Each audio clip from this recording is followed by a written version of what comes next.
পাইলটের লাশ যখন নিয়ে যায় তখন আমি রান্না করছিলাম, একদম আমার বাড়ির ছাদের উপর দিয়ে নিয়ে গেল। খুবই খারাপ লাগছে, তার ওয়াইফের জন্য বেশি খারাপ লাগছে, তার কারণ তারা 6 মাসের সংসার। আর পাইলটের বাসা যে আমার বাড়ির এত কাছে আগে জানতাম না, পরে দেখছি শুনছি। কারণ বাচ্চাদের এই মৃত্যুর কারণে মানে ফোন খুললে এসব বাচ্চাদের হাহাকারি, বাবা মার হাহাকারি, খুবই খারাপ লাগছে। কারণ আমিও তো বাচ্চার এক সন্তানের মা। আমার সন্তানের উপর দিয়েও 2 বছর আগে একটা অনেক বড় ঝড় চলে গেছে। আল্লাহ নিজে হাতে বাঁচিয়ে দিয়েছে, আল্লাহর কাছে কোটি কোটি শুক্রিয়া। আর যেসব বাচ্চারা অসুস্থ আছে, আল্লাহ তাদেরকে তাড়াতাড়ি সুস্থ করে দাও। আসলে এই দোষটা কার আমি জানি না, কিন্তু হয়তো আল্লাহ কেন করলো, কিসের জন্য করলো সেটাও জানি না, সেটা আল্লাহ একমাত্র জানে। আর পাইলটের বাড়ি একদম আমাদের পাশের এলাকাতে, আমাদের বাসায় বনালীতে, আর পাইলটের বাসায় বনালীর পাশের এলাকাতে, মানে খুবই কাছে। খুবই খারাপ লাগছে যে এত বড় একটা ঘটনা হয়েছে। জানি না তার যেসব বাবা মা সন্তান হারিয়েছে তাদের কি অবস্থা। আমি জানি তারা বেঁচে থেকেও মরার মতো এখন থাকবে, কারণ চোখের সামনে যারা নিজের সন্তানকে জ্বলে পুড়ে দেখে একদম হ্রাস শেষ হয়ে যেতে দেখেছে, তাদেরকে মানে কি বলবো, সান্ত্বনা দেওয়ার তো আর কিছুই নাই। কারণ মা বাবা তো কষ্ট তো কে বুঝবে না। আমরা ভিডিও দেখছি, আমাদের খুব খারাপ লাগছে, 2 দিন পরে হয়তো বা আমরা সবাই ভুলে যাব, কিন্তু বাবা মা কোনোদিনও ভুলবে না।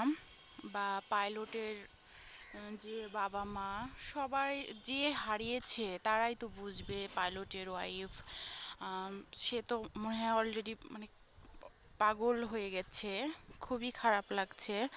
আসলে এসব ঘটনা কেন হয় বাংলাদেশে বারবার, এই মাসটাতেই কেন হয়, কেন প্রতিবার, কেন মায়ের কোল থেকে সন্তানে হারাতে হয়। সত্যি বলতে এই মাসটা আমরা চাই না। আমরা 11 মাসই চাই, কারণ এই মাস হলেই কেন না কেন প্রতিবার হয় যুদ্ধ হবে, কোথাও আগুন লাগবে, কোথাও মানে অন্যরকম একটা খুবই একটা দুর্দিন যাচ্ছে। এই মাসটা আসলেই প্রতিটা মায়ের চোখের পানি ফেলতেই হবে। আর সন্তান হারানো কষ্ট খুবই খারাপ।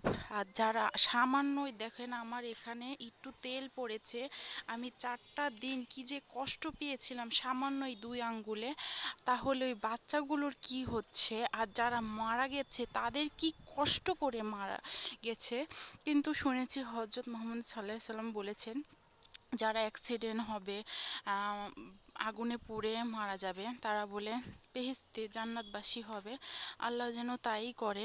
আর বাবা মাকে যেন ধৈর্য দেয়, ধৈর্য দেয়। কারণ আমরা যতই সান্ত্বনা দিই, আমাদের সান্ত্বনা তারা বুঝবে না, একমাত্র আল্লাহ তাআলাই পারবে সেসব বাবা মাদেরকে সান্ত্বনা দিতে, সেসব বাচ্চাকে সুস্থ করে তুলতে। খুবই দুঃখজনক বিষয়। আল্লাহ তুমি সবাইকে ভালো রাখো, সুস্থ রাখো। সব বাচ্চাদেরকে এখন স্কুলে পাঠাতেও ভয় লাগবে, কারণ আমিও তো আমার 4 মাস পর আমার বাচ্চাকে স্কুল পাঠাবো।